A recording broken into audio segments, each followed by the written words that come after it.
Hi, my friends. Let's talk about the new moon in the sign of Leo.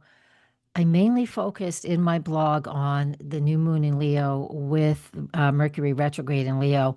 However, I just missed it, but we'll talk about it here. We do have this new moon as well. Here it is. Let me grab that chart for you, is also in an opposition to Pluto. So there's a lot to unpack here, but it doesn't it's not going to be super long, just enough for us to, just get in the groove of what this new moon is all about, because with this new moon in Leo, of course, the sun rules Leo. It's very fiery and can be quite dynamic. But since this new moon is really in the vicinity with Mercury retrograde, and while Mercury is retrograde, that happens regularly, but it gives us an opportunity to ask for.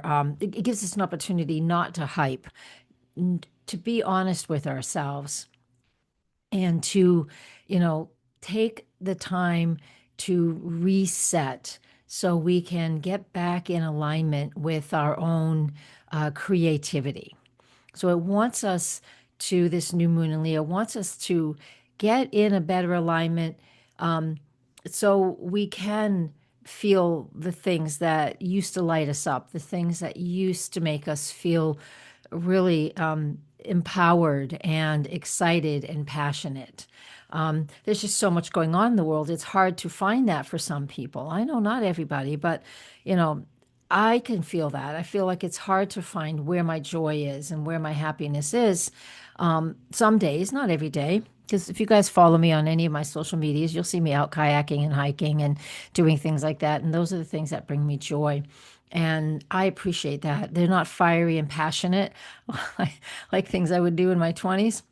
I'm in my 60s now, so I do the quieter things, but they still are easy for me. And I feel passionate about the things that I do. I'm passionate about nature, I'm passionate about kayaking, all these different things. And so I want you to try and tap into that too, into that new moon in the sign of Leo, even with Mercury retrograde.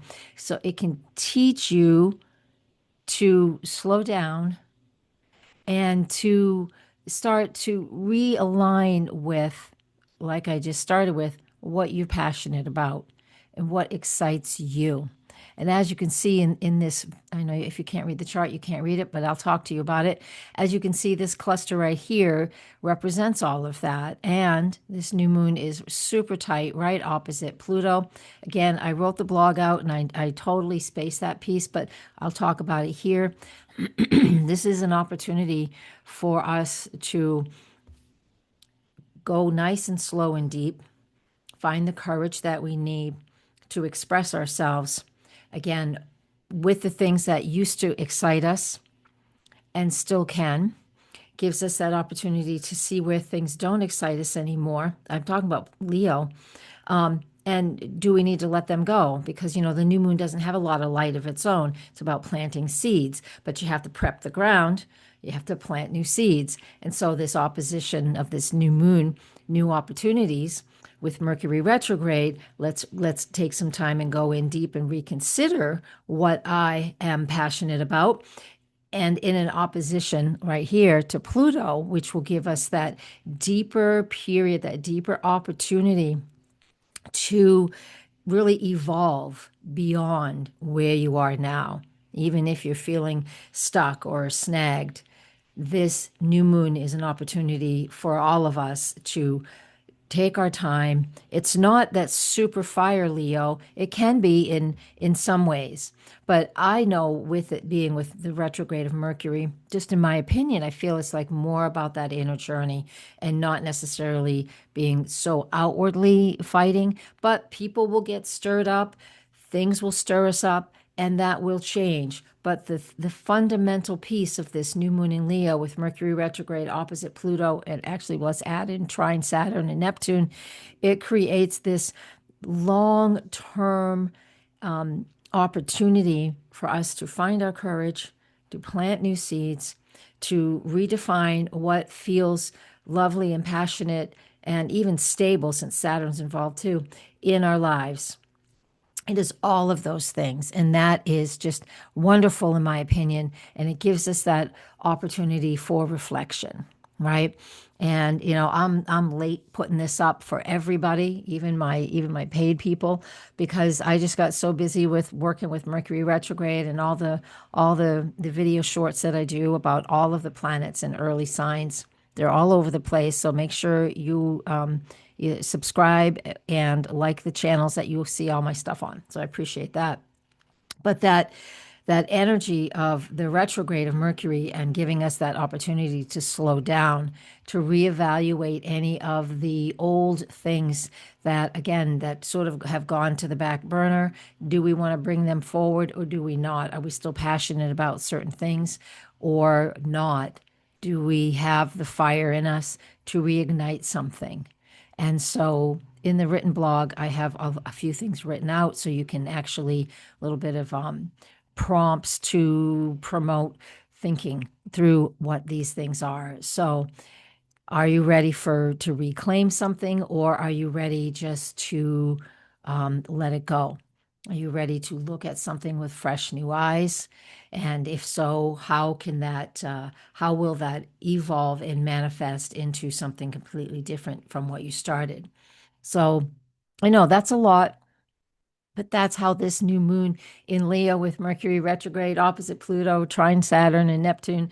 It's like there's a lot of things going on all at the same time, but it gives us the opportunity. The blessing of the retrograde is it gives us the opportunity to do the inner work, really work through things with that fire and passion that we may have lost for a little while, so we can clear the space. New England, an old seacoast saying is clear the deck, right? Clear the deck of anything that is not necessary.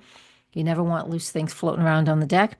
And so you want to just clear that deck so you can set new goals, new intentions, and reflect on what that inner child wants, what your inner person is looking for, and the different choices you're making, and finding the strength and the courage to honor who you are, honor the essence of who you are, honor what it is that is important to you, so you can start something fresh and new.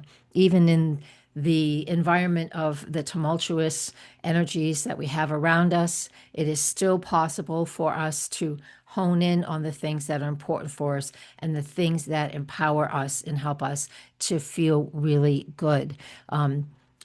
Yeah.